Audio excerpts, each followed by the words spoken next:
تمرین شماره 42 4 ساده که به نظر من اینجا کتاب چون اومده خیلی ساده نیست برخورد جا، ولی تمرین میکنیم با هم. سعی میکنم که نکاتی که داره رو خدمتتون عرض کنم تا بتونید راحت‌تر بزنیدش. تو گام ری موضوع اجرا میشه علامت فا دیز دو دیز. سعی کنیم اول با سرعت خیلی پایین بزنیم و اینکه آرشه‌های جدا رو در نظر بگیریم، بعد آرشه‌هاش رو طبق چیزی که خود کتاب خواسته از همون اجرا میکنیم. آرشه‌های جداش میشه 1 2 3 4 5 6 1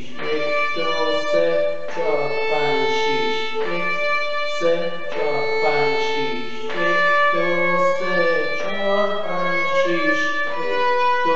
3 4 5 6 1 2 3 4 5 6 1 2 3 4 5 6 1 2 3 میسی اول 1 2 3 4 5 6 1 2 3 5 6 1 2 3 4 5 6 1 2 3 4 5 6 1 2 3 سی. باید با انگشت چهارم موسیقی اول زده بشه لا، بعد سی انگشت چهارم 2 3 4 5 6 1 2 3 4 5 6 1 2 3 4 5 6 2 3 4 5 6 3 4 5 6. تکرار رو به خاطر اینکه وقتمون گرفته نشه تو دیدن فیلم اجرا نمی‌کنم. آخرش میشه 1 2 3 4 5 6. حالا سعی کنیم نوتای دوتایی به هم وصل کنیم و باز هم نوتای 6 تایی رو اجرا نمی‌کنیم، به صورت 3 تایی اجرا می‌کنیم. یعنی که بشه 1 2 3 4 5 6 1 2 3 4 6 3 تایی 2 3 آرشه راست می دو ره آرشه چپ 3 4 5 6 2 3 5 6 2 3 4 5 6 2 3 4 5 6 2 3 4 5 6 3 4 5 6 2 3 4 5 6 2 3 4 5 6 2 3 4 5 6. یه بار دیگه 1 3 4 5 6 2 3 4 5 6 2 3 4 5 6 2 3 5 6 1 2 3 4 5 6 1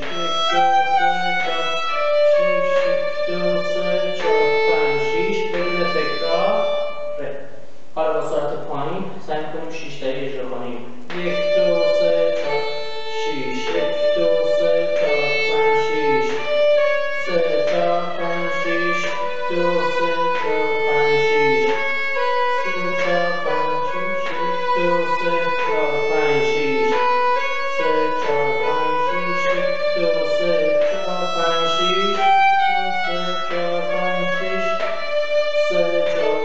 4 5 6 3 4 5 6 3 4 5 6 2 3 4 5 6 3 4 5 6 4 5 6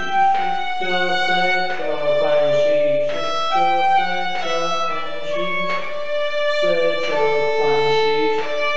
3 5 6. یکم کمتر 1 2 3 4 5 6 3 4 5 6 3 4 5 6 2 3 4 5 6 3 4 5 6 3 4 5 6